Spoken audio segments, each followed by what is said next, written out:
So today, Honda released some more design sketches of their upcoming revival of the Hornet name. This is a super popular bike that was launched back in the 90s, and it represented good fun riding on the road at an accessible price point. Plenty of Honda fans will be hoping they can achieve the same winning combination again, and so with that, here are 5 things that you need to know about it so far. So first up, there are a couple of clues about the engine, one being that the CB750S name has been mentioned in a few documents. 750 is not a size of engine that you'll find in the existing Honda lineup, and so that suggests it'll be a new engine, but also the sound effects that were played at the stand when they first announced this revival project.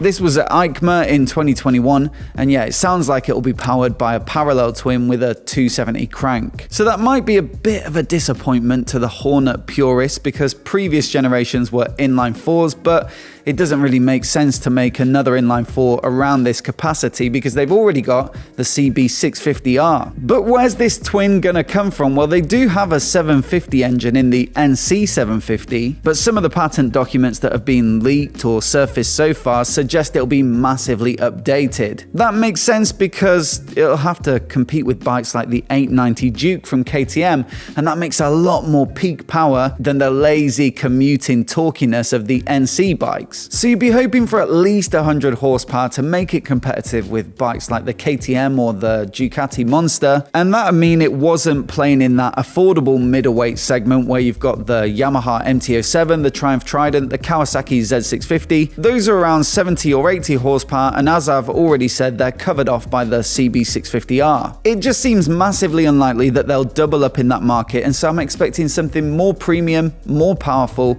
and more performance orientated. In fact, the designer of these concept sketches kind of hints at that in the press release by saying that it creates a new compactly proportioned look and has hallmarks of tension and aggression from front to back, outlining the Hornet's true sporting purpose. Now, you can't see a great deal of the frame from this main picture because it's covered with bodywork, but in this compilation there are a few smaller variations on the design, and looking at those you can see what looks like a steel trellis frame and subframe. It certainly adds a bit of visual interest and flair which we might not expect to see on a Honda. And then elsewhere the chassis looks pretty sporty with some chunky upside down forks, monoshock at the rear of course, hints at radially mounted front brake calipers, an underslung exhaust to keep the mass low, and generally a pretty aggressive looking stance. Again, all of this is subject to change, these are just concept sketches, but let's hope the spec does come out as tasty as it looks. Now before we get on to the next one, a quick thanks to Beeline Moto for sponsoring the channel. They make this awesome little navigation device that I use on pretty much all of my rides. That's because it's simple to attach to any bike, it's super easy to use, and it looks clean and subtle and neat so it doesn't ruin the look of your pride and joy. There are links down in the description where you can find out more,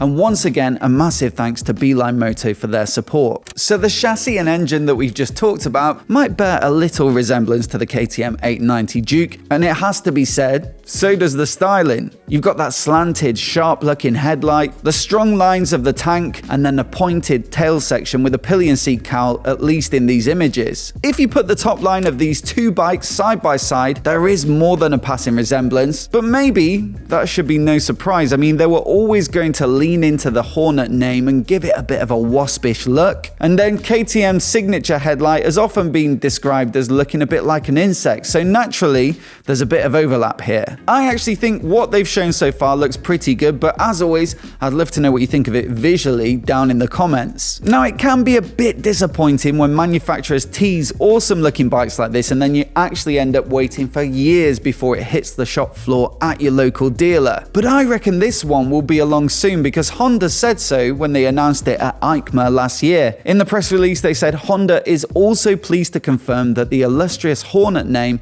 will return to its lineup in 2022, and that their Hornet announcement looks forward to what is to come in 2022. Now, EICMA, which is basically the biggest trade show in the motorcycling calendar, has suffered a bit in recent years, with plenty of the major manufacturers pulling out because of the pandemic affecting attendance and the risk of cancellation, and so they just launched their bike either online or at their own dedicated events. Honda, though, still seem relatively committed, and we're already too far into the riding season to announce a huge model launch like this, so I'd be expecting EICMA in November this year for the new Hornet to launch. Now, Honda have also been filing documents that suggest that the Transalp name could also make a comeback, and so there's a good chance that it might share the Hornet's platform. You see, the Transalp was a middleweight adventure bike that's simple, rugged, and affordable, and so perhaps this engine could be put to use to efficiently produce a new version for 2022. And then that begs the question, where else could they go with it? Take Yamaha, for example, with their CP2 parallel twin. They produced the MT-07 naked bike, the Tracer 7 Sports Touring crossover, Tenere 700 adventure bike, and the new World Raid version, which is geared toward longer distances, the XSR 700 Retro, and the R7 Supersport, which has proven extremely popular since its launch last year. It'd be very surprising if a manufacturer like Honda developed a new engine